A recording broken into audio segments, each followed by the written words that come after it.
and welcome to Newsmakers. I'm your host today, Carrie Coogan, and we're here today with Matthew Fearing, who is with Jobs for America's Graduates.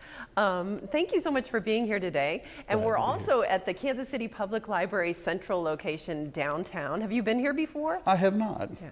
So the library system serves 250,000 people across the metro with all kinds of programs and services. So we're happy to be here today. It looks like a great place. So tell me what Jobs for America's Graduates is. We have a national program, the Jobs for America's Graduates, where we work with students who are at risk in one way or another of dropping out of school or not graduating. They're the students that have traditionally got lost in the educational program, and what we do is we provide a teacher through an agreement with the school and work with those students on developing job skills, particularly soft skills. We try to develop a relationship with them so that they feel a little connection to the school.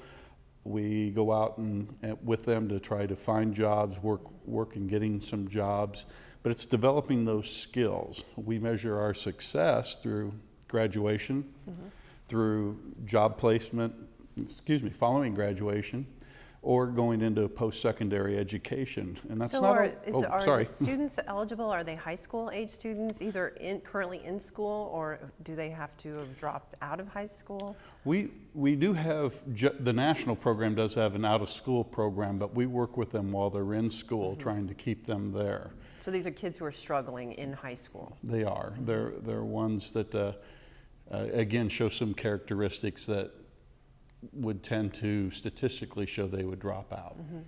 And so you work with the teacher and the student to either help them graduate or find some sort of skills that will help them enter into the workforce? Well, our first goal is graduation, whether they're entering the workforce or going on to post-secondary. So we want to get them those skills.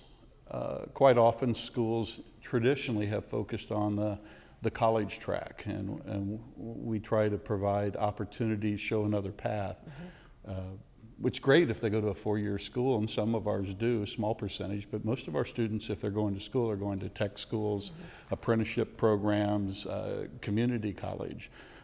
We try to show them ways they can take advantage of, like Kansas Senate Bill 155, where they can get additional funds to go through a certified nursing assistant program, CNA programs. Are you in Kansas and Missouri?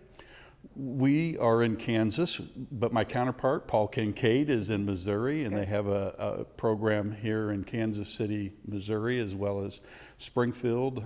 They're in the Boot Hill of Missouri, and over in St. Louis. He would be the one most familiar with his program, but we try to work as much as we can together to, particularly here in the Kansas City area, to get the programs going. How do students and or schools get involved? Let's say they're interested in this program. What do they do? In Kansas, once we are aware of a school being interested, now that we've started up, we look for ways to fund them. We talk about what we would expect from the schools in the program. So our specialists teach, they facilitate a class for 35 to 50 students, so they usually end up with 3 classes of about 15. They partner with doing some counseling and academic remediation, and then of course they partner with the school in getting out and building partnerships within the community itself. So they would contact us. Our initial 25 schools we identified in working through the Department of Education and through the Department of Commerce. Well, thank you so much for being here. It sounds like a great program, and people can get more information on your website, or how can they find out more? They can go to the national website, www.jag.org, or they can contact me, Matt Fearing, Matthew.Fearing@jagkansas.org. Well, thank you so much for being here. Thank you.